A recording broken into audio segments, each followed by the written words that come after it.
Hey,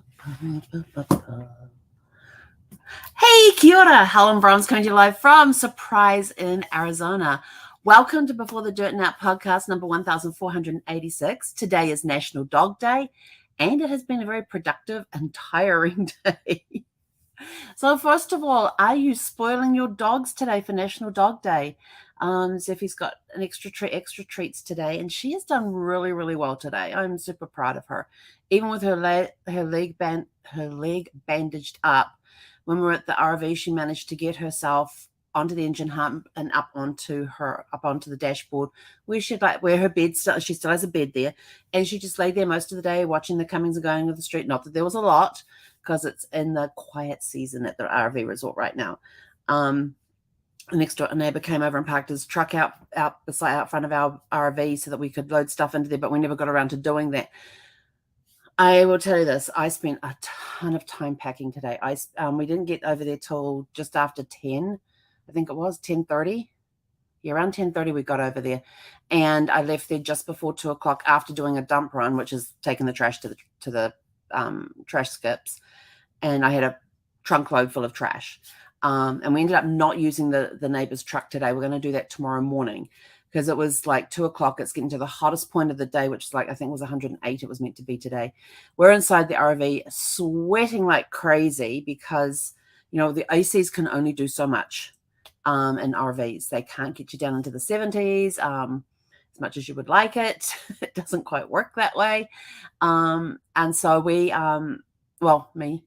being me, did a lot of packing today, got a lot of stuff sorted, went through a ton of stuff. Oh my gosh, like I said, I had a trunk load that I took over to the recycling bin and the general trash bins. I have at least one big black bag of stuff for Goodwill, which is clothing. So I now have color-coded trash bags. I've got the black ones are for the donations, and also for any soft things like linens, clothing, stuff like that. That's going to come over to the house, and I have to make sure I keep them separate. I only have 3 bag colors. Then I have the gray, which is general trash, and then I have the white, which is recycling. So that's how I split it all up. But the good part is that we've got a lot of stuff cleared up today, a lot of packing done. And tomorrow when we go over there, basically all I'm going to do when I get over there is just open up the RV and take out every box and bag that we packed today, put it into the neighbor's truck. And his truck is a pickup truck with a canopy on the back. And there's a ton of space in there. So we'll get it all in there, no problem. Come over here to the house, unload all of that, take the truck back for him, and then pick up my car, because I'm leaving my car there for them in case they need it. And it got to 2 o'clock, and it was like 1:30 when he came over, and he says, oh, so just wondering, and just queried about where we were at and all that. And I said, well, I'm almost done with the packing here. And then I was going to start loading the truck. He says, you do realize, and he says, so do you realize what time it is? I went, no. He goes, it's 1:30. And I'm like, oh, we'd been there 3 hours, 3 solid hours. But I was also cleaning as I went as well. There was places that I was so I wasn't just packing, I was also cleaning at the same time. And so we got a lot of stuff done, a lot of trash gone. It's amazing how much stuff you can store up in an RV. But the good part is that, actually, no, it's not a good part, because I can't find the new seat covers for the other foam piece that I've got, because I finally got that other seat cleared off so I can change out the seat covers, the seats with the cushions, but I can't find my new seat covers. And I'm like, ooh, I know I put them in a box over here somewhere. Where did I put them? So tomorrow's task is going to be finding those covers. If they are still in the RV, they may have accidentally, I don't think I would have packed them in anything that I brought over, unless it was already in a box that I just grabbed and thought, oh, this box is done and we'll grab it. So that may have happened.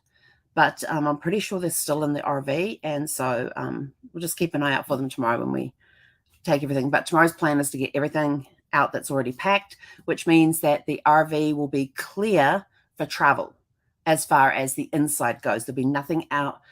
Anything that cannot be accessed when the slides are closed has been cleared out.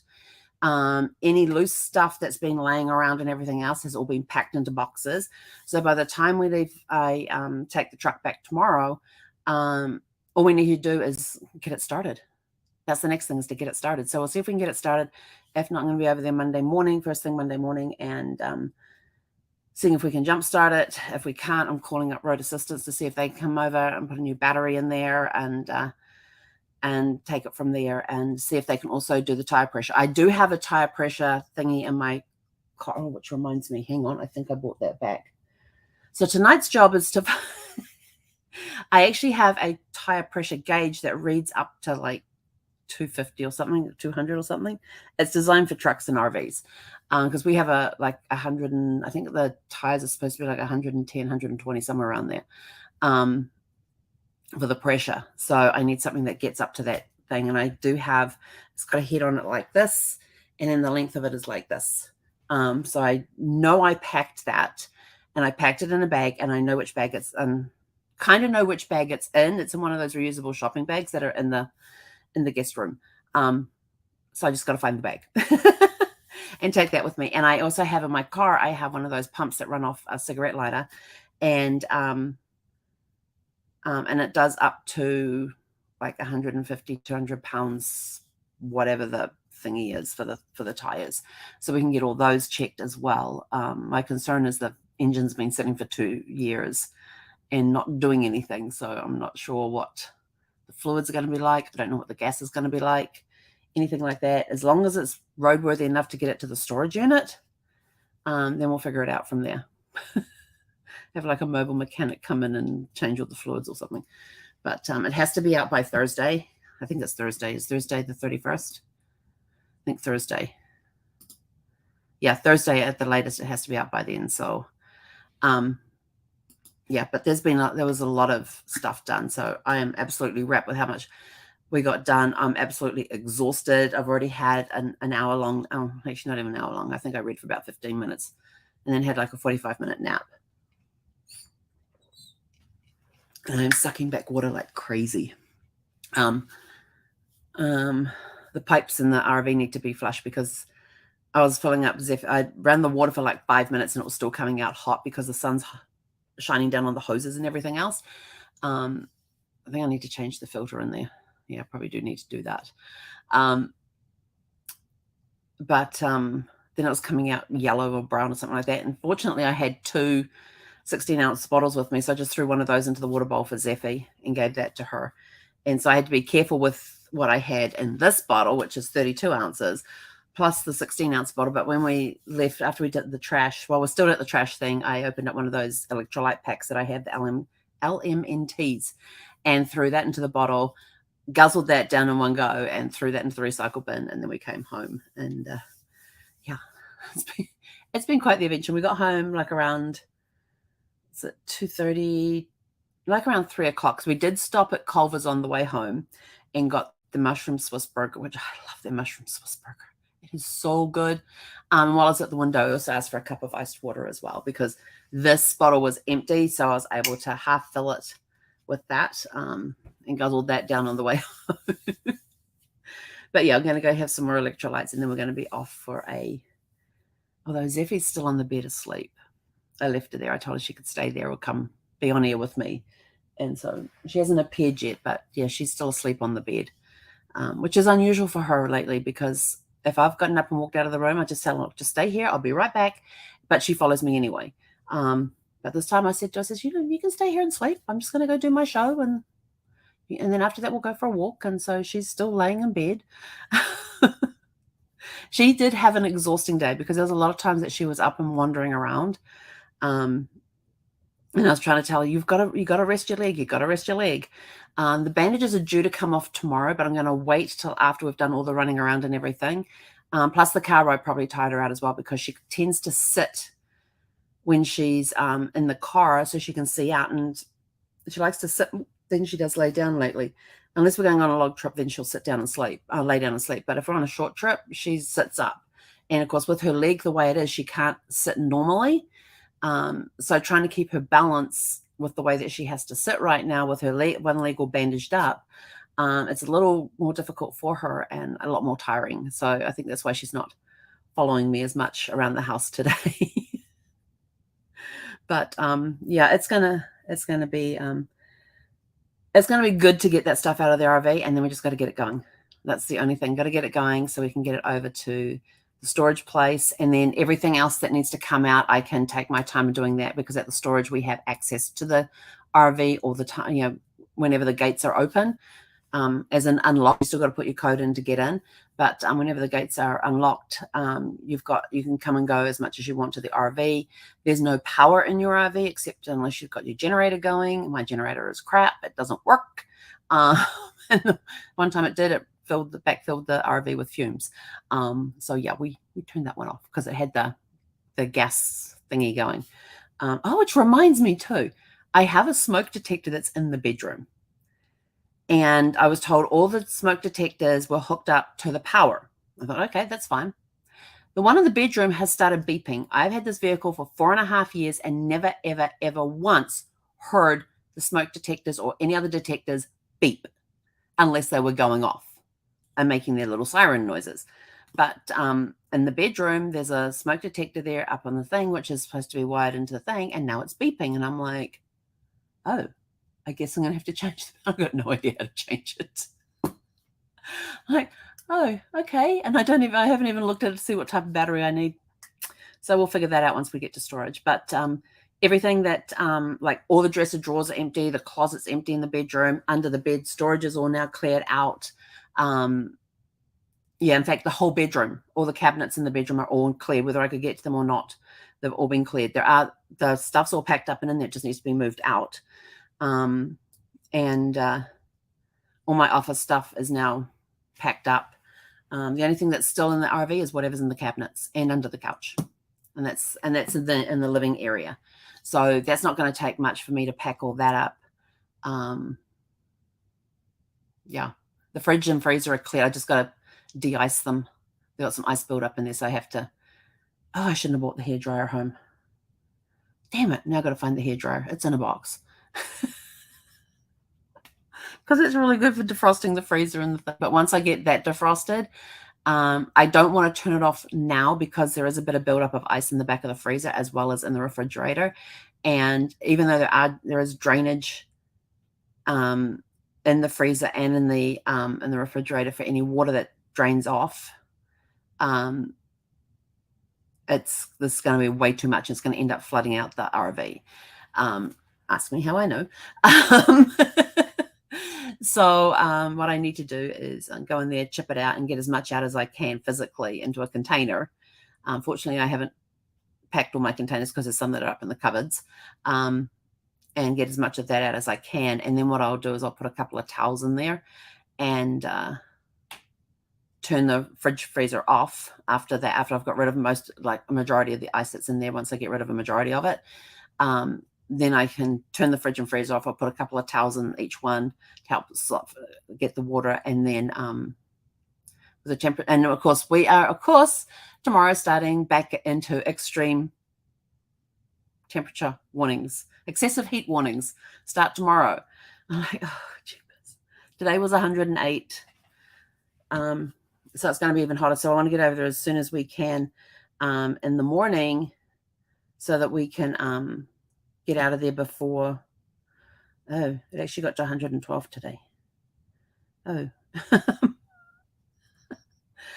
And tomorrow's meant to be cooler at 111, but it'll still be in the 80s and 90s when we get there in the morning. That's why I want to get this done first thing in the morning.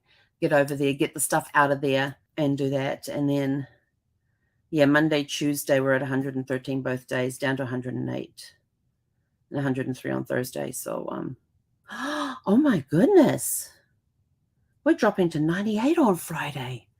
Oh, might have to get the sweater out for that one.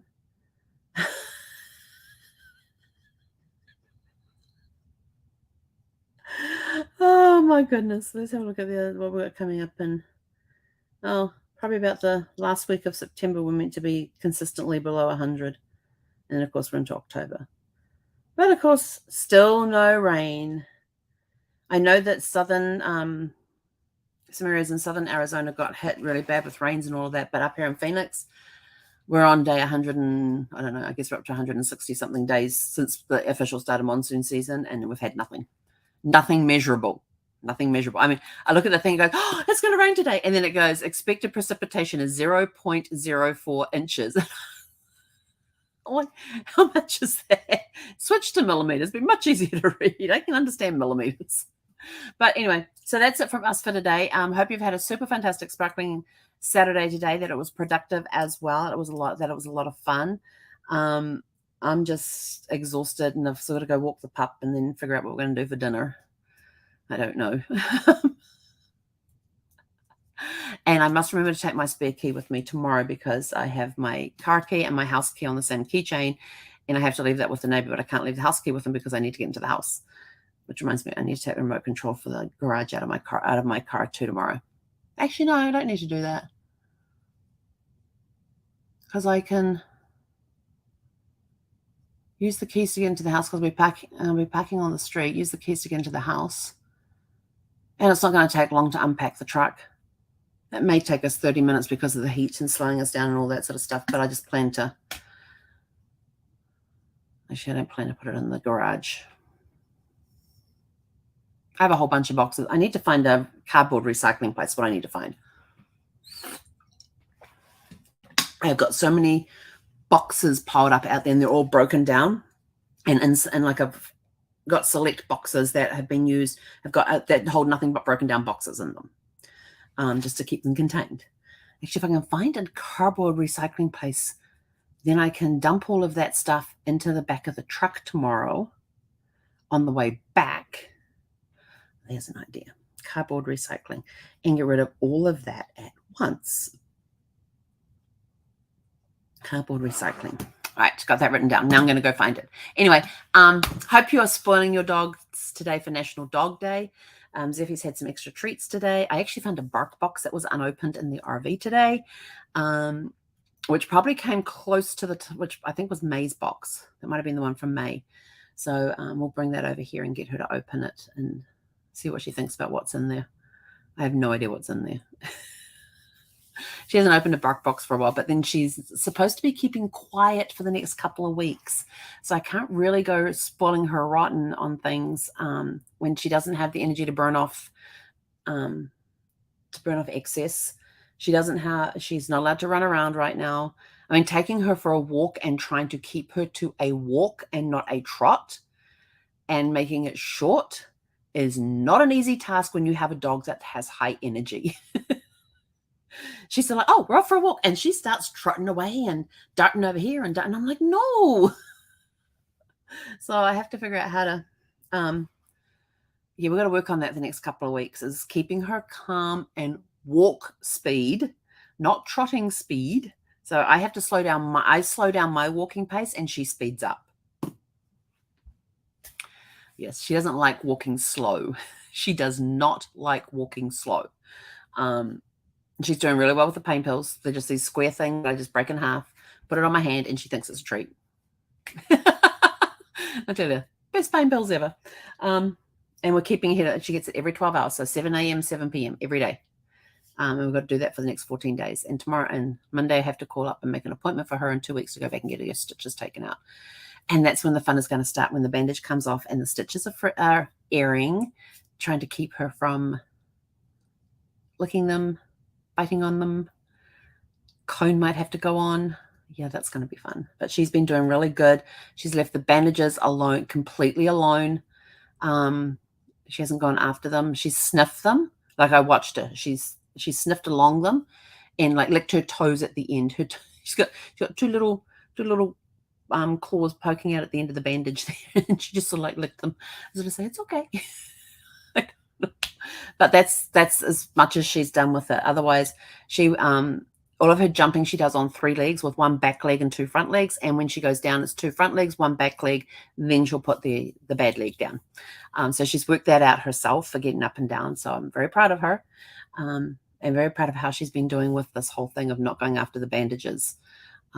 It's just when those bandages come off, and we'll probably do it tomorrow when we get back. We'll either do it tomorrow or Monday. They said I can do it as early as Sunday. But they're on as a compression thing for her as well, keeping the swelling down and that sort of stuff too. So we shall see. We shall see. I'm kind of nervous about what this hole's going to look like on her leg. Because they said they not only took off the tumor, which was sitting on top of the skin, they also took some healthy tissue from around it as well. to give them margins and everything else to see if it's spread into that healthy tissue area as well. So yeah, we'll hear when the results come back. But anyway, that's it from us for today. Go out, have a super fantastic sparkling evening, and enjoy tomorrow. Tomorrow's just a relaxation day, except in this household, we'll be doing some more physical activity. I really, really wish I loved baths. Although I'm not exactly sure how I'm supposed to fit in. So we have a regular bath in the guest bathroom, and in the master bathroom, they have a soaking tub. And I look at the size and go, well, how are you supposed to soak in that? I mean, I could sit at one end and my feet would touch the other end. And it's not that deep. I'm like, how do you soak in that anyway? But I'm not a bath person, so I did find my big bucket of Epsom salts, which I like to sit and put my feet in a warm bath with some Epsom salts in it. So I do like doing that. That's got to be a cold evening to do that one. We'll figure it out. I might go have another hot shower and see if I can, I can feel things tensing up a little bit. But I also have electrolytes I'm going to go and have as well and see what else we can do. But anyway, I'm out of here. Have a super fantastic sparkling evening, and we'll catch you guys tomorrow evening at 6 p.m. Pacific. Hey, Konera.